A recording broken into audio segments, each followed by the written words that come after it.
Hi, and welcome to an episode about recording and mixing vocals for music production. And this episode is sponsored by DistroKid.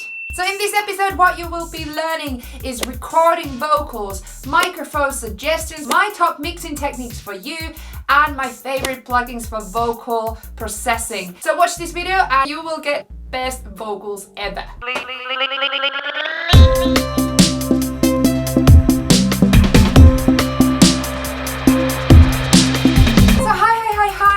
Hi and welcome to Elenita's audio stuff. So this is the fourth episode of series How to Become a Music Producer. Previously in these episodes we talked about building up your home studio, how to choose a DAW, how to create your own sample library, and today we're going to talk about vocals. So vocal recording, plugins, mixing, how to make them pop and how to make them sound amazing. Make sure that you subscribe to this channel and hit the bell icon because there will be also two more episode of this same series about advanced music production techniques and finishing a track. So yeah, just do it. And hey, this episode is sponsored by DistroKid, my first sponsorship. Yay! If you're not familiar with the DistroKid, it's a service where musicians like me and you, where we can put our music to the online shops and streaming services like Spotify, iTunes, Apple Music, Pandora, YouTube, and also DistroKid is actually one of the first distributors to distribute music to TikTok. What I really like about it, it has a fixed fee. So for $19.99, you get a fixed fee of unlimited uploads. So when you just pay the fixed fee for a year and you have unlimited uploads, then you just can go and just put them in there. And what they say, consistency is the key for success. Successfulness, success, I don't know. So also they don't take any commission and they have an automatic payment split for the people that you collaborated and made the song with. So what I did is actually I thought I'm gonna get on board with this. I tried to publish more music in 2020 and I published my song 65 Years using DistroKid on the website, and the process was really straightforward, uploading it, and suddenly now it's on Spotify. So hey, now I actually have opportunity to give you 7% off of your first yearly subscription. So the link is down below that gives you the 7% off. And yeah, let's just start all putting more of our own music out there. The music that has amazing vocals, because now I'm gonna tell you how to make awesome vocals, and then you can publish all that music. Okay, let's get into this video. All these techniques do work for music production. If you're recording somebody, or you're recording yourself, or you're just creating sound effects with vocals to your songs. All the microphones and products what I've talked about in this video, I also gonna link them down below so you can have a look. Okay then, so let's talk about recording techniques at home.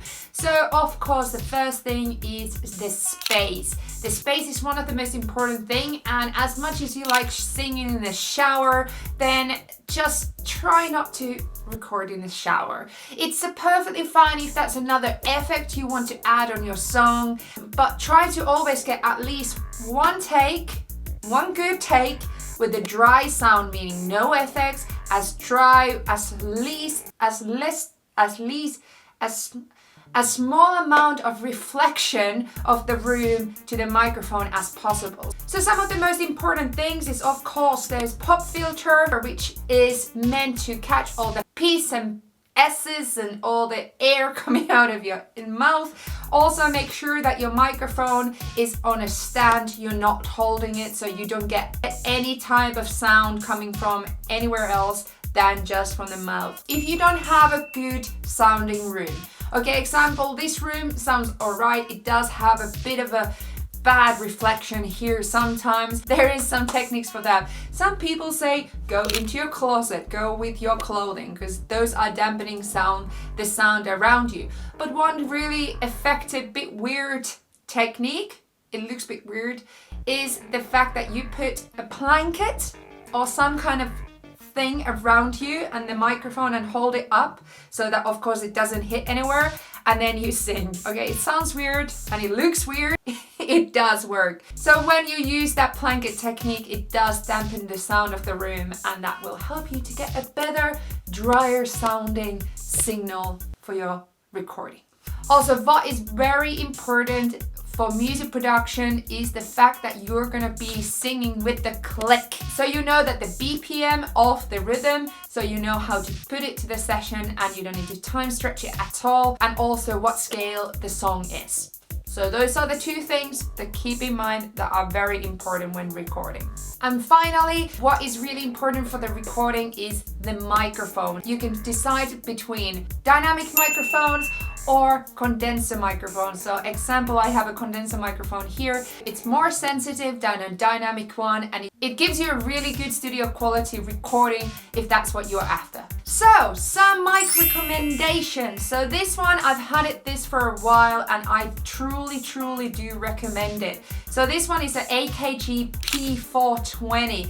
It is 3-directional, so it's figure 8, cardioid and omnidirectional. You might just want to use cardioid directional, but it's so practical that it also has the options for figure 8 and omni, which I've been using a lot when recording different instruments, or I've taken this to locations where I'd be using it with different type of bands. The price with this goes between 135 to 150 pounds depending where you get it. But also, if you want to have a cheaper version of this without the direction, so it only has a cardio direction, then there is a cheaper version of this one as well, which goes from 70 pounds, 80 pounds, somewhere around that. These AKG microphones are absolutely brilliant if you are looking to upgrade your studio to a good professional standard. Otherwise, if you do want to go and upgrade better, but much better, then I do recommend AKG C141. Absolutely amazing, a lot of directions, also amazing condenser microphone for so many purposes. So it's good for vocals, guitars, pianos, any type of instrument. It's one of the most popular condenser microphones out there, and you will see it in every studio you go to. So if you get one of those, you will definitely get a really good quality recordings. And here is my favorite mixing tips for vocals. The first one is parallel compression. Okay, so parallel compression means that you have the dry signal of the sound that you have created, but next to that you have, as a parallel, you have a copy of that same signal going parallel to that signal. I really can't say that. So what you can do is that for the copy of the signal, which you put it on an aux track, then what you can do is that you put in a compressor and you really compress it a lot. So quite low threshold and a lot of ratio, and you can have a bit slower attack and release as well to be able to kind of cater the whole signal. And after that, what we do is that we take the dry signal, we take the compressed signal, and we just balance that out. And we're gonna see how much compressed signal we do want to add to the vocals. Excellent tip for performers that are very dynamic, and you want a lot of transparency into the vocals, bringing them out and bringing depth and body into the vocals as well. So most of the compression plugins do actually have the wet and dry not in them as well. So what that does is that does exactly the same parallel compression. So you can also do it faster from them without going aux tracks and buses and all that stuff. Another one of my tips, I personally don't like use. I personally don't like using too much of plugins for autotune. Like if I want to use autotune, I use it for creating the effect of autotune. But if I actually want to tune the vocals, I will just manually do it. So in Ableton Live, how I actually tune things is that I split the area that I want to tune. I double click it, so I open up the clip editing window, I work the clip, I tune it from the fine tune selector. After that, I go to Complex Pro, and with the format in Complex Pro, I can now just adjust that to make it either, do I want it to be more robotic or less robotic, so I can make it really natural and nice from there. So third of my mixing tip that I really like using is a frequency shifter. It sounds weird, but I do like it. So when we talk about robotic sounds, or usually people use chorus to create this kind of similar type of effect, I do like using just a frequency shifter and just tiny bit, like lift the frequency just a tiny bit, just almost that you can hear it. It makes it sharper. I feel like it just makes it slightly more sharper, but still keeping it natural. So it really pops out from the mix. Another one of my favorite tips is a side chaining reverb or delay. Basically, you will use the vocals as a trigger to trigger the sidechain ducking effect in delay or reverb. That means that you have a consistent reverb or delay going around, but you're not syncing the vocals into it. So every time that the vocals come up, the reverb or the delay is going to be ducking down, and that means that the vocal are going to be much more clear and drier in that point. You will still have the reverb and delay there as creating and filling the gaps, but basically it allows you to vocals to come through much more efficiently and more present. So last but not least is my favorite plugins for vocals. So this was something that was actually requested from me quite many times, so here it goes. My first one is Solid EQ from Native Instrument. It's a really nice EQ for vocals. I especially like dynamically crafting the high-end notes of the vocals. So there's something about this EQ that just makes it sound like extra good that I cannot do with any other EQs. Don't know why, but it works. Second one is reverbs from Native Instrument as well, is RC24 and RC48.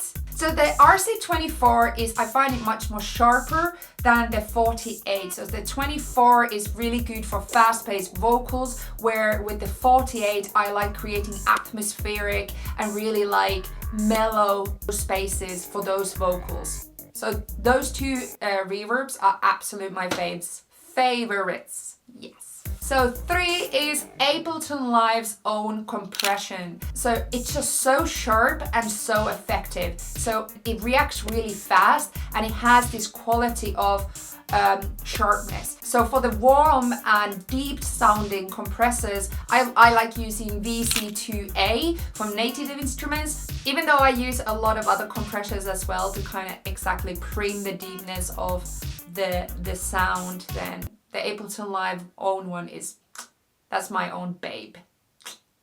Yeah. Okay, thank you very much for watching this video. I really hope that this brought you some information about vocal recording, mixing, and plugins that I use.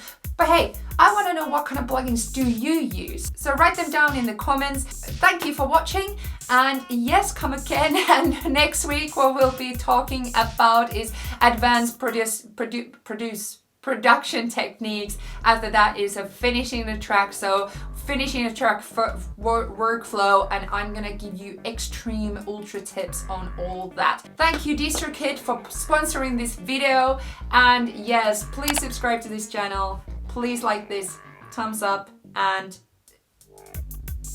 see you later. Okay, bye.